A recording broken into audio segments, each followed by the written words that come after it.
নমস্কার, এএনএম নিউজে আপনাদের স্বাগত। আমি অভিজিৎ নন্দী মজুমদার আপনাদের সাথে আরেকবার এএনএম এর আড্ডায়।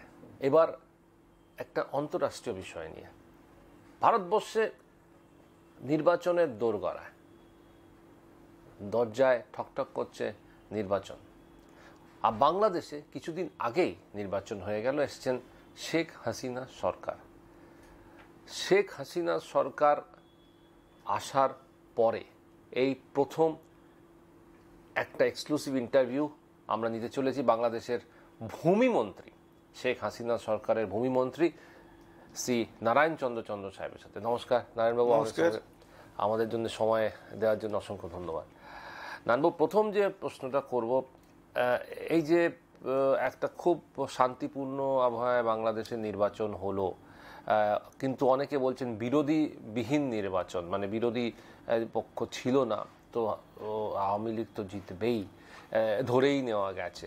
তো কিছু কিছু কটাক্ষ এই দিক থেকে এসছে বাংলাদেশের সরকারের বিরুদ্ধে, যদিও খুব শান্তিপূর্ণভাবে খুব সুন্দরভাবে নির্বাচন হয়েছে। তো এই যে উচ্চবাচ্য, এই বিরোধীহীন একটা নির্বাচন, এই নিয়ে আপনি কি বলেন?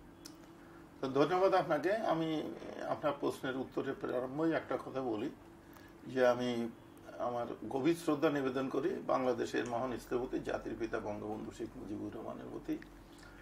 তার যে স্বপ্ন ছিল মুক্তিযুদ্ধের চেতনার মাধ্যমে যে সেই বাঙালি জাতি বা বাংলাদেশের মানুষের অর্থনৈতিক মুক্তি, একটা যে মানুষ ভালোভাবে বসবাস করবে খেয়ে পরে সব দিক থেকে, সেই মুক্তির জন্য তার যে স্বপ্ন ছিল, তার কন্যা, তার স্নেহের দুলালী, তার প্রথম সন্তান আমাদের মাননীয় প্রধানমন্ত্রী শেখ হাসিনা, তিনি বাবার কাছে থেকে তার প্রথম সন্তান হিসাবে পুরোটাই তিনি অবজার্ভ করেছেন এবং রপ্ত করেছেন।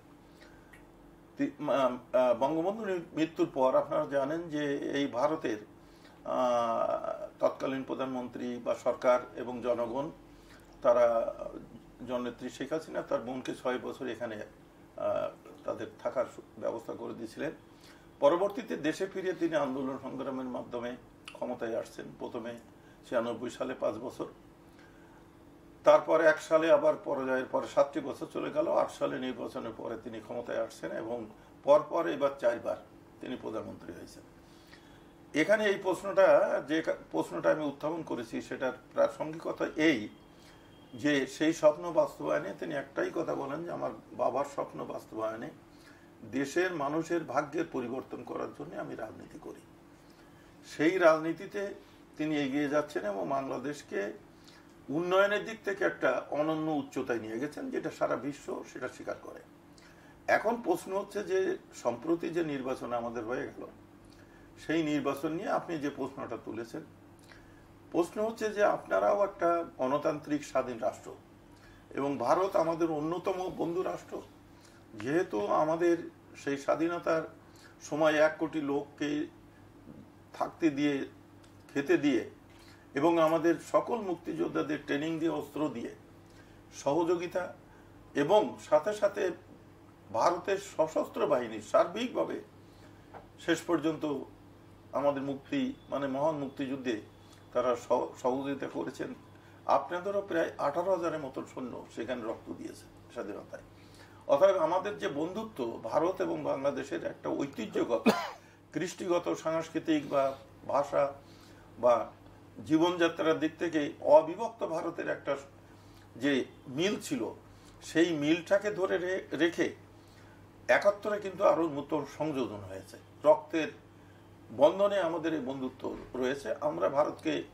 আমরা বলতে এই যে বিশেষ করে যারা মুক্তিযুদ্ধের পক্ষের শক্তি, আওয়ামী লীগ সহ, তারা কিন্তু ভারতকে আমাদের অন্যতম বন্ধু হিসেবে আমরা মনে করি এবং ভারতও আমাদেরকে সেটা মনে করে।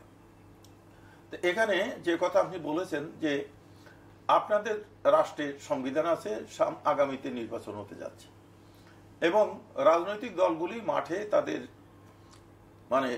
কেউ কাউকে আক্রমণ করছে, কেউ তার উত্তর দিচ্ছে ইত্যাদি। এটা তো রাজনৈতিক, এটাই প্রক্রিয়া, ডেমোক্রেসির প্র্যাকটিস। সেই প্র্যাকটিসের ভিতর দিয়ে নির্বাচন কিন্তু হয়ে যাবে এবং নির্বাচনটা পরিচালনা কিন্তু মূলত সরকার করেন নির্বাচন কমিশন, তারা স্বাধীন। আমাদের মাননীয় প্রধানমন্ত্রী আগে কিন্তু নির্বাচন কমিশনে আমাদের স্বাধীন ছিল না, এবং একটা কথা শুনেছেন তত্ত্বাবধায়ক। হ্যাঁ, তত্ত্বাবধায়ক এই কথাটা আমাদের মাননীয় প্রধানমন্ত্রী একসময় বলেছিলেন এরশাদের টাইমে। তখন কোনো পদ না পেয়ে তিনি বলেছিলেন এবং বলেছিলেন মানে অনলি ফর 3 টার্মস আমরা এটাকে এই পদ্ধতিতে সবাই মিলে করব, কিন্তু 3 টার্মের পরে যে আমরা একটা গণতান্ত্রিক শাসন ব্যবস্থায় ফিরে যেয়ে ঠিক গণতান্ত্রিক প্রক্রিয়া গণতন্ত্র এবং শাসনতন্ত্রের পরে নির্ভর করে নির্বাচন পরিচালিত হবে এবং নির্বাচনের জন্য একটা স্বাধীন নির্বাচন কমিশন থাকবে। সেটা তিনি আইন করে নির্বাচন কমিশনকে পৃথক করে দিয়েছেন। আগে কিন্তু নির্বাচন কমিশন প্রধানমন্ত্রীর অফিসের আন্ডারে ছিল, সেটা কিন্তু মাননীয় প্রধানমন্ত্রী জননেত্রী শেখ হাসিনা এটা সাংবিধানিকভাবে তাদেরকে পৃথক করে দিয়ে তাদের স্বতন্ত্র করে দিয়েছেন। তাদের বাজেট আলাদা এবং তারা নিজেদের বাজেট প্রণয়ন সহ সরকার শুধু মনিটারি সাপ্লাইটা তাদেরকে দিয়ে যাবে সহ সব কাজই তারা করেন। সেখানে স্বাধীনভাবে নির্বাচন কমিশন, প্রধান নির্বাচন কমিশনার সবকিছু হচ্ছে এবং একটা দেশের নির্বাচনের একটা নিয়ম কানুন অনুসারে সরকারের টার্ম থাকে। টার্ম শেষে তত্ত্বাবধায়ক সরকার আসার কোনো বিধান কোনো সংবিধানে বিশ্বের কোথাও নেই।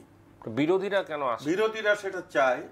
আমরা যেটা দেখেছি যে ওই তত্ত্বাবধায়ক সরকারের যে দুর্বলতা, যারা তত্ত্বাবধায়ক সরকার হয়ে আসেন ফর টাইম বিং তারা এসে নির্বাচনটা করে দিয়ে চলে যান। তাদেরকে অনেক সময় বাইরের রাষ্ট্রও প্রভাবিত করেছে এবং তারা কোনো দিকে প্রভাবিত হয়ে সেখানে মানে নির্বাচনকে বিতর্কিত করেছেন, সঠিক নির্বাচন হয় নাই। এবং এটা আমরা বেশি করে উপলব্ধি করি 2001 সালের নির্বাচনে, যে কারণে মানে নেত্রী বললেন যে 3 টার্মের বেশি এটা কথা ছিল না। দ্বিতীয়ত এই টার্মটা নিখুঁত না, বরং আরো বেশি ডিফেক্টিভ এবং যেটা নির্বাচনে কারচুপি মাঠে করার থেকে ঘরে বসে করাটা কর্তৃপক্ষ যদি করেন তাহলে সেখানে করার কিছু থাকে না। সে কারণে তিনি নির্বাচন কমিশনকে স্বাধীন করে দিয়েছেন, সরকারের অধীনে না। সেই স্বাধীন নির্বাচন কমিশনের অধীনে যে নির্বাচন, এই নির্বাচন বর্জন করলে যারা ক্ষমতায় থাকেন তাদের তো করার কিছু থাকে না। মাননীয় প্রধানমন্ত্রী বারবার তাদেরকে বুঝাইছেন তারা আসেননি। আপনি যে জিনিসটা বলতে চাইলেন যে যেভাবে ভারতে নির্বাচন হয় সেইভাবেই বাংলাদেশে নির্বাচন হয়েছে। ভারতে হয়, ইংল্যান্ডে হয়, আমেরিকায় হয়। আমেরিকা কিন্তু সেখানেও তো, ইংল্যান্ডেও তো সেখানে অন্তর্বর্তীকালীন সরকার থাকে, নির্বাচন পরিচালনা করে কিন্তু নির্বাচন কমিশন। আমাদের কোনো তাই সরকারের সেখানে কোনো চেয়ে থাকে না। এবং এবারে নির্বাচন অত্যন্ত নিখুঁত এবং এখানে কিন্তু কারচুপির কথা কেউ বলতে পারে না। এখন আপনি যে প্রশ্ন করেছেন যে বিরোধী দল আসে নাই, এখন বিরোধী দলকে according to the definition of the political science, being a student of political science, আমি বলবো বিরোধী দল বলতে এই যে যারা ক্ষমতায় থাকে তাদের থেকে সেকেন্ড পজিশনে যারা থাকেন তারা হচ্ছে বিরোধী দল। Not always a party is মানে অপোজিশন পার্টি, তা না। এক নির্বাচনে ধরেন কথার কথা যে এখন কংগ্রেস বিরোধী রয়েছে, পরে নির্বাচনে কে ক্ষমতায় আসবে, কে বিরোধী হবে, সেটা কিন্তু সংখ্যা গরিষ্ঠতা এবং সেকেন্ড সংখ্যার ভিত্তিতে সেটা নির্ণয় হবে। অতএব সবাই কথা বলার সময় মনে করে যে এখানে বিরোধী দল মানে বিএনপি। আমি মনে করি তা না। বিএনপি তো ক্ষমতাই নয়, মানে তারা নির্বাচনই করেনি, তারা একটা অনলি এ পলিটিক্যাল পার্টি। এখন রাজনৈতিক বিরোধিতা করতে পারে কিন্তু রাজনৈতিক এখন মানে পার্লামেন্টে তারা কোনো পার্টি নাই। তাহলে এখন বিরোধী কে? বিরোধী ছিল তো সেকেন্ড জাতীয় পার্টি, তারা কিন্তু নির্বাচন করেছে। অতএব অন্য দল ব্যতীত নির্বাচন করেছে এ কথা তো সঠিক হবে না। জাসদ করেছে, তারপরে ওয়ার্কার্স পার্টি করেছে, আরো অনেকগুলি ছোট ছোট পার্টি করেছে, তৃণমূল, বিএনপি করেছে, দেখেছেন এরকম করেছে। একটা সিটও কেউ পেয়েছে, কেউ পায় নাই। এটা কিন্তু ভোটের ব্যাপার, এটা সরকারের কোনো ব্যাপার না। অতএব সেখানে প্রতিদ্বন্দ্বী কেউ ছিল না এ কথা বলা চলবে না।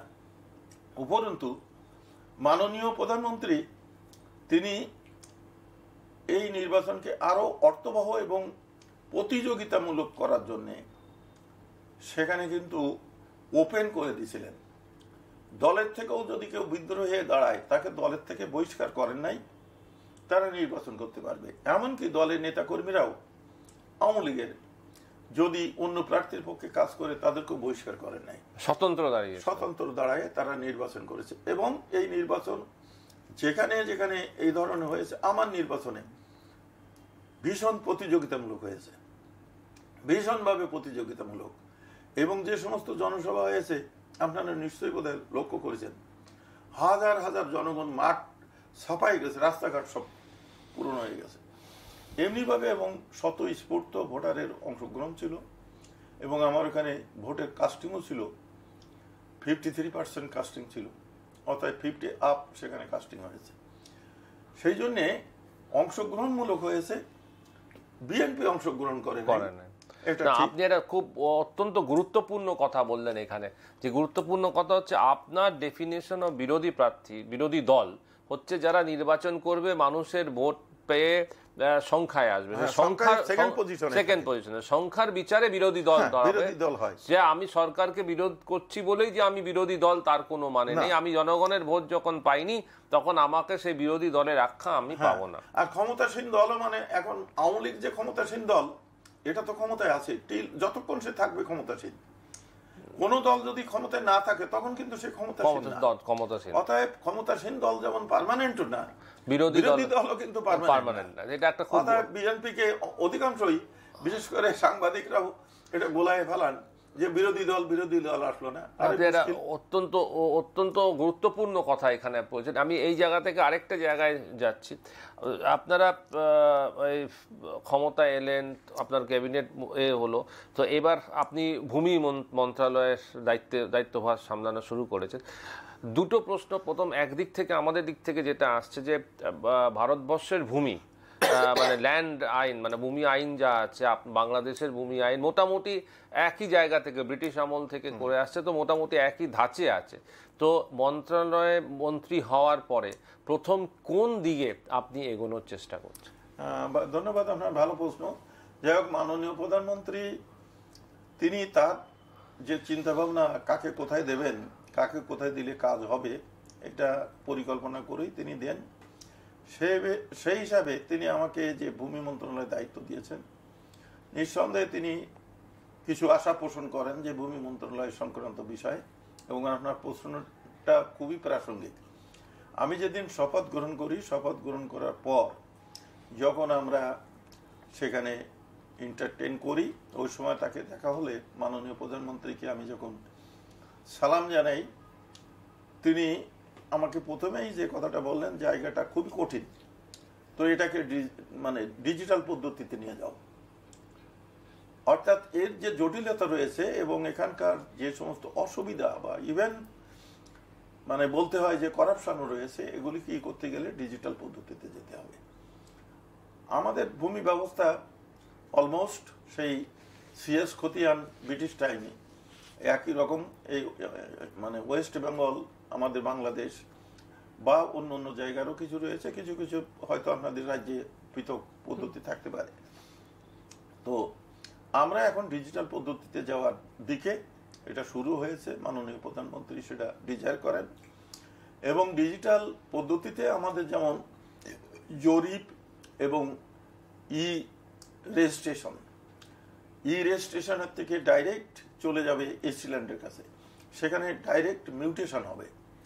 তো এই মিউটেশন হয়ে ডাইরেক্ট রেজিস্ট্রেশন, মিউটেশন হয়ে নামজারি এবং খাজনা সবগুলি একেবারে লাইনে হবে। করতে গেলে এখানে যে প্রতিবন্ধকতা রয়েছে, জটিলতা রয়েছে, সেইগুলিকে কাটায় উঠে এটাকে পুরোপুরি একটা ডিজিটাল পদ্ধতিতে যে খতিয়ান খুলে নামজারিগুলি করে আমাদেরকে নিয়ে আসতে হবে। মানে আপনি ডিজিটাল পদ্ধতি, মানে মিডলম্যান যারা আছে, যে দালাল চক্রটা থাকবে না, দালাল চক্রটাকে আপনি একদম বন্ধ করে দেন। এবং অফিসগুলি সেই কায়দায় তৈরি হবে।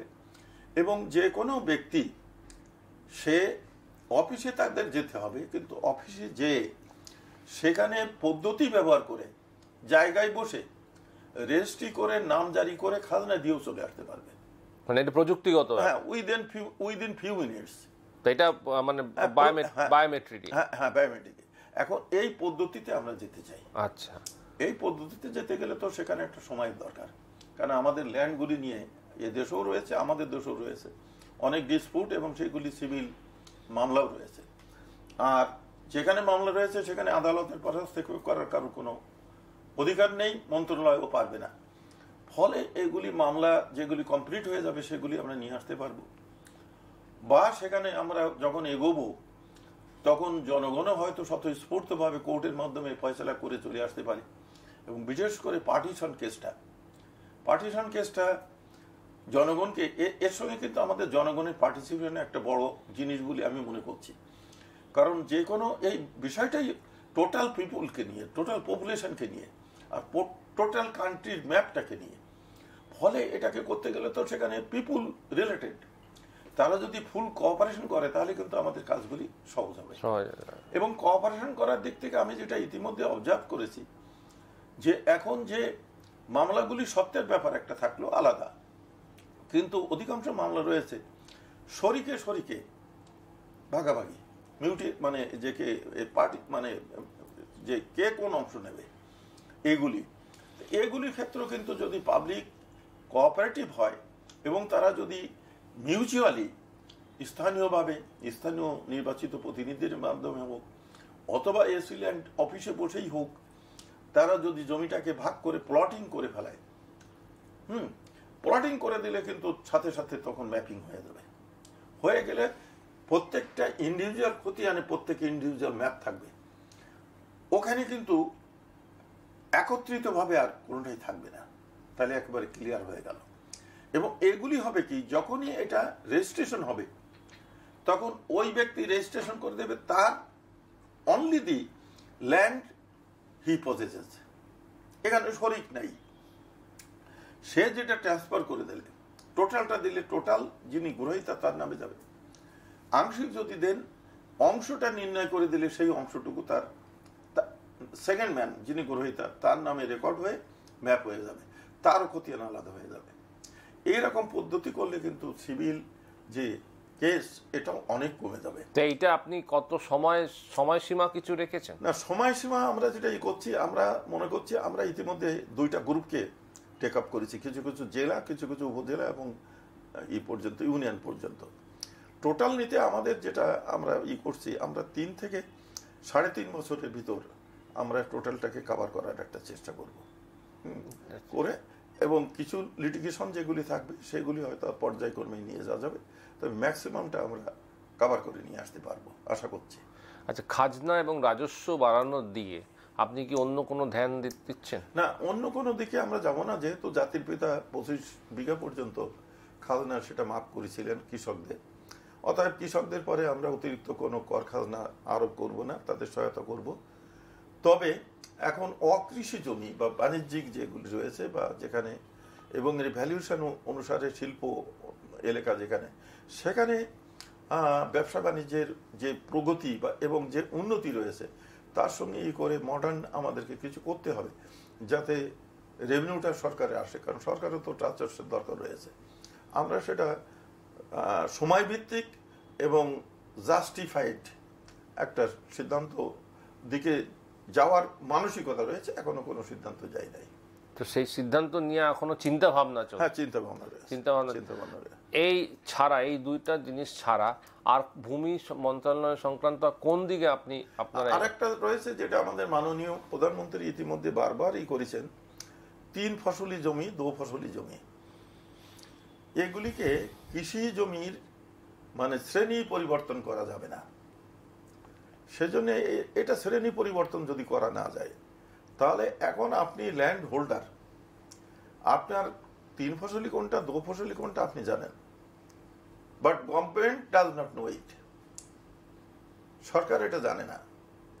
এখন সরকারকে জানতে গেলে ম্যাপিং করতে হবে, জোন ম্যাপিং।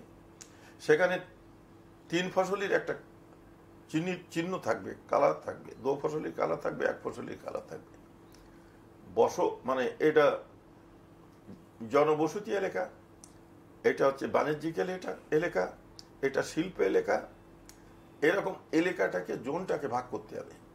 জলাভূমি, চরাভূমি, খাল, নাল, নদী বা এগুলি মৎস্য জলাশয় এগুলি চিহ্নিত করতে হবে। চিহ্নিত করলে তখন কিন্তু আমরা জলাভূমিকে যেমন জলাভূমি করে রাখবো, এটা প্রকৃতির জন্য দরকার, মৎস্য এলাকাগুলিকে সেগুলি সংরক্ষণ করা যাবে। অ্যাট দ্য সেম টাইম কৃষি জমিকে আমরা কোনো ক্রমে শ্রেণীর পরিবর্তন করতে দেব না। যিনি কিনতে পারেন তাকে কৃষিকাজই করতে হবে, কৃষির জন্য ব্যবহার করতে হবে। হ্যাঁ, আর যারা ব্যবহার করছেন, ধরুন দো ফসলি জমি, কৃষি জমি ব্যবহার করছে, তারা তো চেঞ্জ করে ফেলতেছে।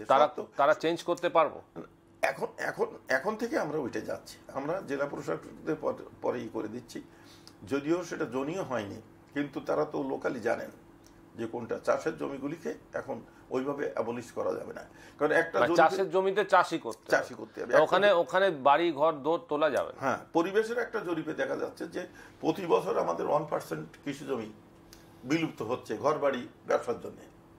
এভাবে যদি হয় আফটার 70 ইয়ার্স বাংলাদেশে কোনো কৃষিযোগ্য জমি থাকবে না। তা যদি না থাকে তাহলে দেশের অবস্থাটা কি দাঁড়াবে? মানে এখন যা পরিবেশের জরিপে যা দেখছেন, তাহলে 70 বছর পর কৃষি জমি বাংলাদেশে থাকবে না। তাহলে সেইটা বন্ধ করতে আপনারা কি করছেন? হ্যাঁ, সেইটা বন্ধ করার জন্য তো আমরা ওটা করছি যে কৃষি জমি শ্রেণী পরিবর্তন করা যাবে না, কৃষি জমি ট্রান্সফার করতে পারে, বাট যে কিনবে সেই গ্রহীতাকেও স্বীকার করে নিতে হবে যে এটা কৃষিকাজে আমি ব্যবহার করবো। তো এইটা কবে থেকে আপনারা করছেন? এটা আমরা এখন থেকে আমরা এটা নিষেধাজ্ঞাটা দিয়ে দিচ্ছি, এবং জোনিং করে আমরা ম্যাপেই নিয়ে যাব। যখন এটা রেজিস্ট্রেশন হবে তখন কিন্তু সাব রেজিস্ট্রারি করে দেবেন, এগ্রিকালচার 3 crops 2 crops মেনশন করা থাকবে। মেনশন করা থাকলে সে আর এটা ডাইভার্ট করতে পারবে না অন্য কোনো ইতে। আচ্ছা, এইটা একটা বিরাট বড় একটা পদক্ষেপ, এবং এটা যদি সুষ্ঠু সুন্দরভাবে আমরা অ্যাপ্লাই করতে পারি, যেটা মাননীয় প্রধানমন্ত্রী চাচ্ছেন, তাহলে বাংলাদেশের ভূমি ব্যবস্থাপনা একটা অত্যাধুনিক যুগে চলে আসবে, এবং এগ্রিকালচার জমির একেবারে ফুললি সেভ হবে, এবং সেখানে ইন্ডাস্ট্রি বা অন্য জোনগুলি আলাদা হয়ে যাবে, এবং জোন ভিত্তিক সেখানে পরিবেশ সংরক্ষণ। এখন কিন্তু পরিবেশ একটা বড় জিনিস, পরিবেশের ভারসাম্য রক্ষা করাও একান্তভাবে দরকার, এবং সেটাকে লক্ষ্য রেখে আমরা কাজ করব, যাতে আগামীতে আমাদের নতুন যে প্রজন্ম আসবে তার পরিবেশ বিপর্যয়ের ভিতর যাতে না পড়ে। আচ্ছা, এই আপনার ভূমি মন্ত্রণালয়ে আপনার যে এই যে জমি আপনারা হারাচ্ছেন, বাড়ি ঘর ধরে এবং ব্যবসা বাণিজ্যে, সেইটাকে তার কোনো জরিপ আপনারা কি করতে চলেছেন? জরিপে পর্যন্ত পুরোপুরি নাই, তবে আমরা যেটা বুঝতে পারছি এই হিসাবটার থেকে পরিবেশের 1% তো কৃষি জমি হারাচ্ছে না। আপনার নিজেরা নিজেরা এ পর্যন্ত করা হয় নাই, করতে যাবেন। এখন আমরা এটা শুরু করব, এবং এটা প্রোটেকশন দিয়ে আমাদের জরিপের সাথে সাথে কতটা এগ্রিকালচারাল ল্যান্ড আমাদের হয়ে গেছে, অর্থাৎ অন্য কাজে ইউজ হয়ে গেছে, এটাও আমরা বের করে নিয়ে আসার চেষ্টা করব। এবং এটা পারা যাবে যখন আমরা ম্যাপ করব, তখন তো একেবারে আপনার স্যাটেলাইটের মাধ্যমে, তাহলে দেখা যাচ্ছে যে সেখানে অক্ষাংশ অংশ এটাকে নির্ণয় করে যখন বাংলাদেশের অবস্থান সহ সমস্ত ম্যাপটাকে আমরা নিয়ে আসবো, তখন সিএস এর একটা খতিয়ানের পরে যে একটা মৌজায় সেখানে কিন্তু এগ্রিকালচারাল ল্যান্ড কি ছিল এটাও কিন্তু বের করে নিয়ে আসা যাবে। এখন কি পজিশনে আছে, আমাদের কতটা লস্ট এই পর্যন্ত হয়ে গেছে, কত কৃষি জমি আমাদের অন্য কাজে চলে গেছে, এটাও কিন্তু আমরা নিয়ে আসতে পারবো। নিয়ে আসলে আমরা কিন্তু তুলনামূলকভাবে দিতে পারবো যে বাংলাদেশে একসময় এত কৃষিযোগ্য জমি ছিল, আবাদি জমি ছিল, কিন্তু তার থেকে এত পরিমাণ জমি কিন্তু এখন অকৃষিতে চলে গেছে, বাকি এইটা আছে। আর এটাও আমাদের জন্য একটা হুঁশিয়ারি দিয়ে যায় যে জনসংখ্যা যেভাবে বৃদ্ধি, খাদ্যের নিরাপত্তার জন্য নিজেদের পরে যদি নির্ভরশীল থাকতে হয়, তাহলে আমাদের কৃষি জমির অপচয় আর কোনো ক্রমে করা যাবে না। অন্য যা কিছু ডেভেলপমেন্ট হোক না কেন, কৃষি জমি বাদে যা আছে তার ভিতর দিয়ে আমাদেরকে সবকিছু করতে হবে। কৃষি জমি হারানো চলবে না, কৃষি জমি রেখে আমার ডেভেলপমেন্ট করতে লাগবে, নাহলে খাদ্য নিরাপত্তা এবং নিজের দেশে তৈরি খাদ্য আমরা পাওয়া যাবে, পরিবেশের ভারসাম্য নষ্ট হয়ে যাবে। তথাকথিতভাবে আপনাদের যেটা খাদ্য তৈরি করা, যেটা কৃষি চাষবাস করা, এইভাবে যদি কৃষি জমি আপনারা হারাতে থাকেন, তাহলে চাষবাসেরও আগামী দিনে সমস্যা দেখা যায়। তারপরে আমাদের যে বন অঞ্চলকেও সংরক্ষণ করতে হবে পরিবেশের জন্য। তারপরে বসতি এলাকাও কিছু কিছু সবুজ বৃক্ষরোপণ, এগুলিও কিন্তু ম্যাপে চলে আসবে। আচ্ছা, এগুলি ম্যাপে চলে আসবে, কারণ মানুষ যেখানে বসবাস করবে সেখানে গাছপালা একান্তভাবে অপরিহার্য। একদম নারায়ণবাবু বললেন পুরোটাই ডিজিটাল, ভূমি মন্ত্রণালয় পুরো ডিজিটাল ল্যান্ড রেকর্ড তৈরি করতে চলেছেন, এবং সাথে সাথে কৃষি জমি সব থেকে গুরুত্বপূর্ণ যেটা, যে বাংলাদেশ যাতে কৃষি জমি আর না হারায় তার দিকে নজর দিচ্ছেন ভূমি মন্ত্রণালয়ের মন্ত্রী শ্রী নারায়ণ চন্দ্র। অসংখ্য ধন্যবাদ আমাদের সঙ্গে কথা বলার জন্য, এবং এই অত্যন্ত গুরুত্বপূর্ণ কিছু তথ্য আপনি দিলেন, যেটা আগামী দিনে মানুষের জন্য অত্যন্ত মানে যে খবর খুব নিজেদের মনে হবে, এবং এই খবরের বেসিসে অনেক কিছু ওনারা জানতে পারলেন। তো আমরা, আপনারা দেখতে থাকুন এএনএম নিউজ। আগামী দিনে আবারও আমরা এরকম অত্যন্ত গুরুত্বপূর্ণ বিষয় নিয়ে আলোচনা করব। নমস্কার, দেখতে থাকুন এএনএম নিউজ। নমস্কার আপনাকে, আপনার সাক্ষাৎকারের জন্য আমিও মানে নিজেকে ধন্য মনে করছি যে এটা। নমস্কার।